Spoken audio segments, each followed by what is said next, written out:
We can chat and I can make a video and kill two birds with one stone. Is that a saying still? Does that make me old? Does saying that make me old? And why are we killing birds with stones? I don't like that idea. I'm definitely against animal abuse. Let's not use that saying. We're saving time. I definitely don't want to kill birds. Don't send me hate comments. All right. There just does not seem to be enough hours in the day. I've had so many people like comment and reach out about possible like testing and diagnosis and questions to ask the doctor, things to test for. I've been looking up specific symptoms and finding people talking about their chronic illness that are, either TPN dependent, have GJ tubes, can have some feeds go through their J, some people can't have any go through their J. Some people are able to like have beyond pleasure feeds, or they actually can eat small bites of food or drink liquids and then drain it out of their G tube. This is all such new information for me. Like I had no idea that any of this existed. It's super overwhelming. I'm trying to advocate for Oli, obviously, because she's nonverbal. She can't advocate for herself. She can't say, hey, I would love to be able to drink some water again. The doctors have never said, hey, how about we let Oli drink small amounts and then you have the G tube, you can just drain it. Like, I never knew that that was a thing until I found it online. Having y'all share your stories and choose to share that online.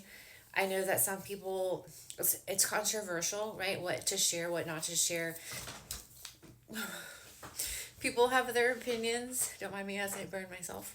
And it's a very tricky situation when you get into sharing about your children, right? Because they can't consent. The point of me wanting to talk about Oli and to share what I'm going through is to hopefully help somebody else out later. Because the only way that I'm finding out this stuff in order to help her and things to test for, it's not coming from the doctors. It's coming from finding you guys, finding people out there who either have found me and have commented and said, hey, look for this, or I suffer from this, or, my family member suffers from this, you should look at this, or for me just searching out different people's accounts and like watching their videos. So when we talk about a special needs child, obviously Oli can't consent and she can't say, hey, I don't want to share my information. So I have to be, it's a very delicate gray area. It's more from my perspective, trying to manage all of this stuff and to take care of her and advocate for her and to her journey, trying to find answers on what happened to her. Like, why is she so sick? Obviously we know now it's not as simple as, oh, we took out her colon and now we just have the J tube and we just feed her, right? It's clearly there's something else going on. And also, I just wanted to talk about like trying to freaking balance all of that. I find it extremely hard to try to be everything to everyone all of the time.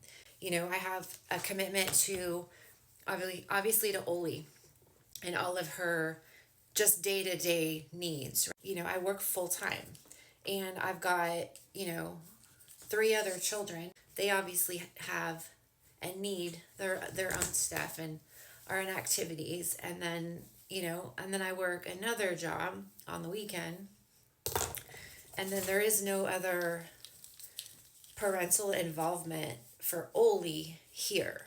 I don't have anybody helping me like take her to the doctor. Hey, I have to work, can you do that? Like, there's nobody else, like it's me.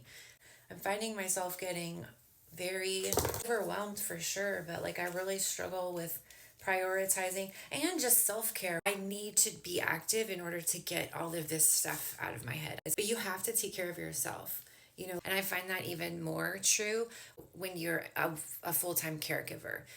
Because I know that if I don't take care of me and I don't set that time aside, and in the past by other people, I've been called selfish for taking time, to take care of me. It's not good for me, and I suffer, and then my kids suffer because I'm not there, and I'm not there in a 100% mental capacity in order to be able to take the best care of them, because I'm not taking the best care of myself. I don't know, this video is all over the place. I just have a lot on my mind.